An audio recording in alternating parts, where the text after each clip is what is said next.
We are unfortunately fated to listen to the delusional tirade of Pakistan against my country.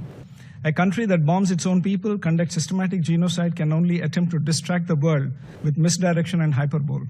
This is a country that conducted Operation Searchlight in 1971 and sanctioned a systematic campaign of genocidal mass rape of 400,000 women citizens by its own army. The world sees through Pakistan's propaganda. President, at the outset, I congratulate Russia on assuming the presidency and thank the Russian Federation as the President of the Council for holding today's open debate on the topic of women, peace and security. I thank the Secretary General and other briefers for their presentation as we gather today to mark a quarter century since the adoption of UN Security Council Resolution 1325. We celebrate not merely an anniversary, but a transformative moment that fundamentally reshaped our understanding of peace and security, recognizing that sustainable peace cannot be achieved without the full and equal participation of women. India's commitment to this principle, however, predates this resolution by several decades. India has consistently contributed to UN peacekeeping as an expression of our commitment to global peace. What distinguishes India's peacekeeping legacy is not merely the scale of our contribution, but our pioneering recognition of women as indispensable agents of peace. As early as the 1960s, much before the adoption of Resolution 1325, India deployed women medical officers to the Congo, making one of the earliest instances of women serving in UN peacekeeping operations. This was not merely a symbolic gesture, but a practical acknowledgement that women's perspectives, skills, and presence are essential to effective peacekeeping. This early commitment found its more pronounced expression in 2007 when India deployed the first ever all-female formed police unit in the history of the UN to Liberia. This groundbreaking initiative went far beyond enhancing security. It catalyzed a transformation in Liberian society, inspiring local women to join law enforcement and participate actively in rebuilding their nation. The unit reduced crime rates while simultaneously demonstrating that women could serve as both protectors and role models. This initiative was indeed a game changer. India's leadership in championing women peacekeepers is exemplified through the appointment of Dr. Kiran Bedi, the first woman officer of the Indian Police Service, as the first ever female police advisor and head of the United Nations Police Division in 2003.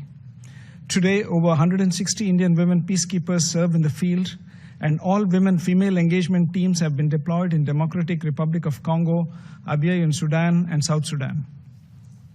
The recognition accorded to Major Suman Gawani, who received the UN Military Gender Advocate Award in 2019 for her work in South Sudan, and Major Radhika Sen in 2024 for her contributions to the Democratic Republic of Congo, are testaments to India's unwavering commitment to the WPS agenda.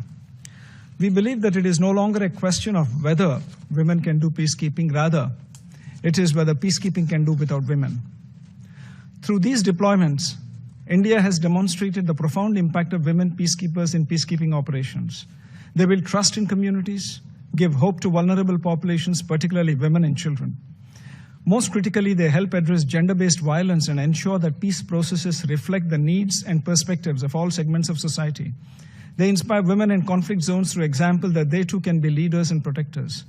In the words of our External Affairs Minister, Dr. Jaishankar, women peacekeepers are messengers of peace.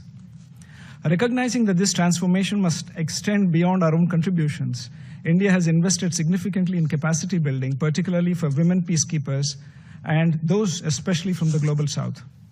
The Center for UN Peacekeeping, established by the Indian Army in New Delhi, has become a center of excellence, training over 12,000 troops annually. In 2016, the center launched a special course for female military officers, training 72 women officers from 39 different troop-contributing countries that year. This flagship course equips women peacekeepers with essential skills in operational planning, protection of civilians, prevention of sexual exploitation and abuse, and gender-sensitive leadership. We have also dispatched mobile training teams to several nations worldwide. I'm happy to recall that in February 2025, India hosted the International Conference on Women Peacekeepers from the Global South, bringing together women peacekeepers from 35 nations. This two-day gathering examined the evolving challenges facing women in peacekeeping operations, from addressing sexual exploitation and abuse to leveraging technology for enhanced effectiveness. The conference was not merely a forum for discussion, but a platform for developing actionable strategies to increase women's participation and their impact in future peace missions. More recently, in August 2025, India hosted the UN Women Military Officers Course, which saw a participation from 15 countries. President, every year we are unfortunately fated to listen to the delusional tirade of Pakistan against my country, especially on Jammu and Kashmir, the Indian territory they covet. Our pioneering record on women, peace and security agenda is unblemished and unscathed. A country that bombs its own people, conducts systematic genocide, can only attempt to distract the world with misdirection and hyperbole. This is a country that conducted Operation Searchlight in 1971 and sanctioned a systematic campaign of genocidal mass rape of 400,000 women citizens by its own army. The world sees through Pakistan's propaganda. President, as we look ahead, India remains unwavering in its commitment to the women, peace and security agenda. We stand ready to share our expertise with partners, particularly those in the Global South, fostering collective solutions to shared challenges. Thank you, President.